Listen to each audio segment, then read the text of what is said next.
అందరికీ నమస్తే. ఇప్పుడు మీకు చూపిస్తున్నది నాగతీర్థం అండి. ఇది తిరుమలలో ఒక ప్రదేశం. తిరుమల శ్రీవారి టెంపుల్ నుండి ఒక 1 కిలోమీటర్ దూరంలో అయితే ఉంది. బాటల గంగమ్మ గుడి సమీపంలో అయితే ఇది వస్తుంది.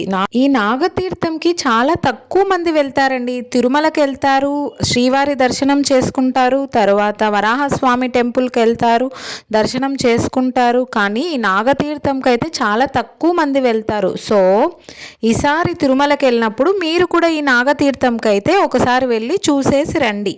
దీనికి ఇంకొక పేరు నాగుల బావి అని కూడా అంటారండి. ఇక్కడ ఉన్న తీర్థంలో స్నానం చేసి నాగులకి పూజ చేసి ఈ నీటిని 7 సార్లు స్వీకరిస్తే మనకి ఉన్న నాగదోషాలన్నీ పోతాయని నమ్మకం. మీరు కూడా ఒకసారి వచ్చి ఈ తీర్థంకి దర్శించి నాగదేవతలకైతే పూజ చేసుకోండి. మా అమ్మ వాళ్ళు శ్రీవారి సేవ అయిపోయిన తర్వాత కొద్దిగా టైం ఉంటుంది కదా అండి, ఆ టైంలో అయితే ఇక్కడికి వెళ్ళి నాగతీర్థంకి అయితే చూసేసి వచ్చారు. దీని తర్వాత ఇక్కడ పూజలన్నీ ముగించుకున్న తర్వాత జపాలికైతే బయలుదేరారు. మీకు కూడా ఒకసారి నాగతీర్థం అయితే చూపిస్తున్నాను చూడండి.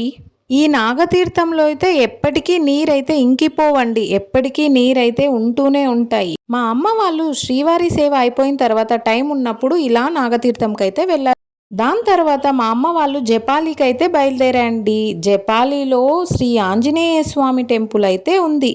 జపాలి టెంపుల్ ఉదయం 6 గంటల నుండి సాయంకాలం 6 గంటల వరకు మాత్రమే ఉంటుంది. ఇది శ్రీవారి ఆలయంకి 5 కిలోమీటర్ దూరంలో ఉంటుంది. ఇది జపాలి అని ఎందుకు పేరు వచ్చిందంటే జపాలి మహర్షి తపస్సు చేయడం వల్ల హనుమంతుడు ఇక్కడ ప్రత్యక్షమయ్యాడు శిలలో, అందుకని ఇది జపాలి ఆంజనేయ స్వామి అంటారు. ఇక్కడ ఆంజనేయ స్వామికి సింధూరం ఉంటుంది కదా, దానివల్ల ఇక్కడ వినాయకుడికి సింధూరం ఇస్తారు.